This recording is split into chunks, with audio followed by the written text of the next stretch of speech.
14 months passed before Elena noticed the transfers. Not because they were hidden, but because they looked exactly like normal business activity. My name is Elena Morales, and this is the story of how I handed over the keys to my life and watched someone drive it straight into the ground. I founded Viridian Studio in 2016 from my Brooklyn apartment, a tiny graphic design firm that somehow grew into something real. By 2021, we had 5 full-time employees, a steady roster of clients in publishing and sustainable fashion, and just enough profit to let me breathe. I wasn't rich, but I was proud. Every invoice, every contract, every late-night layout tweak, it was mine. Then, in March 2022, I collapsed during a client call. Diagnosed with autoimmune encephalitis, a rare neurological condition that left me fatigued, forgetful, and barely able to string 2 sentences together for weeks. My neurologist told me to rest. To delegate. To stop trying to carry everything alone. So I turned to the person I trusted most, Daniel Reyes. We'd been together for 7 years. He'd helped me move offices twice, sat through endless pitch meetings, even designed our logo when I couldn't afford a freelancer. He knew Viridian better than anyone except maybe me. In April 2022, while recovering at my sister's place upstate, I signed a limited power of attorney giving Daniel administrative access to Viridian's business accounts. Just for payroll, vendor payments, and client invoicing. Nothing more.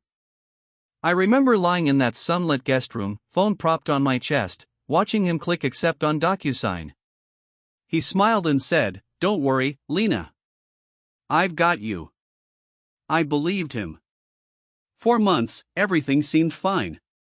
Payroll cleared on time. Rent got paid. My assistant emailed weekly summaries. Daniel was handling things smoothly.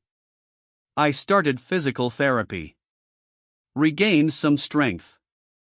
By late summer, I was back in the city, easing into part-time work. But something felt off. Our biggest client, Loom and Leaf, an eco-textile brand, had just renewed their annual contract for $84,000. Yet our operating account balance hadn't budged.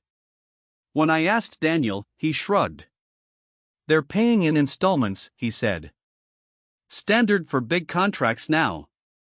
I didn't push it. I was still foggy-headed, trusting his judgment. Then in October, our office landlord called. Said our rent check bounced. That made no sense, we'd always kept a $15,000 cushion. I logged into QuickBooks myself for the first time since spring. And that's when I saw it. Not one massive theft. Not a dramatic wire to the Caymans. But a slow, surgical bleed disguised as routine. Every month, right after Loom and Leaf's payment hit, Daniel initiated a vendor payment to a company called Horizon Creative Solutions. Same amount. Same day. Always labeled consulting retainer. I'd never heard of Horizon Creative Solutions. I ran a search. Registered in Delaware. No website. No LinkedIn. No physical address, just a P.O. box in Wilmington. And the sole officer? A name I didn't recognize, Marcus Velez. But here's what chilled me, the bank routing numbers matched Daniel's personal checking account. I confronted him that night. We were in our Williamsburg loft, rain tapping the skylight, takeout containers on the coffee table. I showed him the statements. Asked who Marcus Velez was. He didn't flinch. "Marcus is a freelancer I brought on," he said calmly. "You were too sick to approve hires, so I handled it. He does back-end financial optimization." "Financial optimization?" I echoed. "Yeah. Tax strategy. Asset protection. Standard stuff." "Then why is Horizon Creative Solutions receiving $7,000 a month, the exact amount Loom and Leaf pays us?" He leaned forward, voice softening. "Elena, you're still recovering. Your memory's not sharp. You're misreading the dates. That payment went to our web developer." But I wasn't misreading. I had the receipts, the timestamps, the IP logs from our accounting software showing his login every time a transfer happened. He stood up, grabbed his jacket. You don't trust me? After everything I've done for you? And then he walked out. Didn't come back that night. Or the next. His phone went straight to voicemail. His email auto-replied, out of office until further notice. By Monday morning, I knew I'd been played. I hired a forensic accountant. Her name is Priya Kapoor, a no-nonsense woman who used to work white-collar fraud at the SEC. Within 48 hours, she uncovered the full scheme. Daniel hadn't just created one shell company. He'd built 3. Horizon Creative Solutions, Apex Media Holdings, and Cedar Ridge Consulting. All registered under fake names: Marcus Villas, Tara Lynn, Robert Shaw, aliases tied to prepaid SIM cards and virtual mailboxes. But every single one funneled money into accounts he controlled. Over 14 months, he'd siphoned $217,380 from Viridian Studio. Not all at once. Never enough to trigger bank alerts. Always masked as legitimate expenses, software licenses, marketing retainers, project management fees. He even forged my digital signature on vendor agreements using screenshots of my old DocuSign approvals. The worst part? He'd timed it perfectly. Right after my diagnosis, when I was vulnerable. When I needed help. When I said, I trust you with everything. He took that trust and weaponized it. I wanted to scream. To smash something. But Priya stopped me. Anger won't recover your money, she said. Evidence will. So we built a case. Quietly. Methodically. We subpoenaed bank records. Traced every cent, filed a civil suit for breach of fiduciary duty, fraudulent transfer, and conversion. In New York, when you grant someone power of attorney, even limited, they owe you a legal duty of loyalty. Daniel violated that the moment he opened Horizon Creative. But here's where karma stepped in. Unbeknownst to me, Daniel had gotten greedy. While draining Viridian, he'd also used the same shell companies to scam 2 other small businesses, a yoga studio in Queens and a vintage furniture shop in Jersey City. Same playbook: gain trust, get access, vanish with funds. When those owners heard about my lawsuit, they joined as co-plaintiffs. Suddenly, it wasn't just my word against his. It was a pattern. A modus operandi.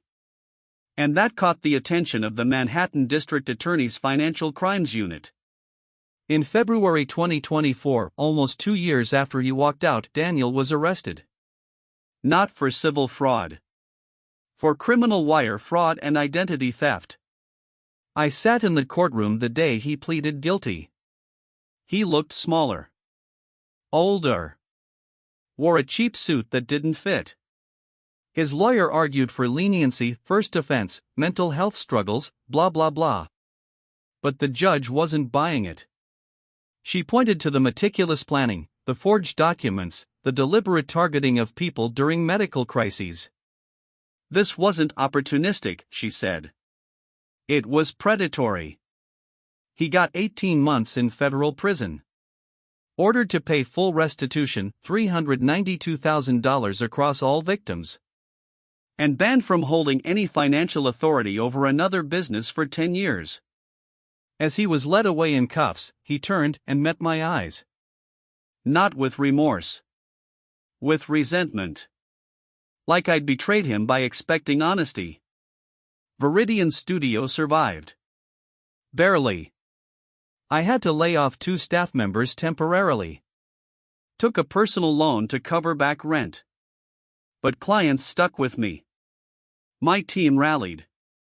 And slowly, we rebuilt. Today, Viridian has 7 employees. We moved to a brighter space in Dumbo.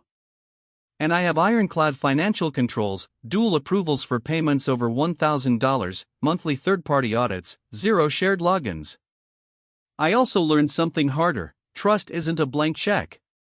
It's a contract with boundaries, oversight, and consequences. Daniel didn't just steal money. He stole my sense of safety. My belief that love meant loyalty. It took therapy and time to untangle that. But here's what I tell other small business owners now: if someone says, "Just give me access, I'll handle it," ask for receipts. Ask for paper trails. Ask for transparency. Because predators don't wear masks. They wear concern. They wear familiarity. They wear the face of the person who held your hand in the hospital. I used to think revenge meant seeing him suffer. But real justice? It's waking up every morning knowing I'm still here building, creating, thriving, while he sits in a cell counting the cost of his choices. And that's sweeter than any anger I ever carried. If this story resonated, if you've ever faced betrayal in business or love, I'd be honored if you shared your experience in the comments. Which red flag would you have caught first? The fake vendor? The timing after illness? Or the too perfect paper trail? Comment 1, 2, or 3. And if you believe stories like this need to be told to warn others, to heal ourselves, please subscribe. Not for drama, but for truth. Because sometimes, the most dangerous lies wear the mask of care. And the best revenge is rebuilding better.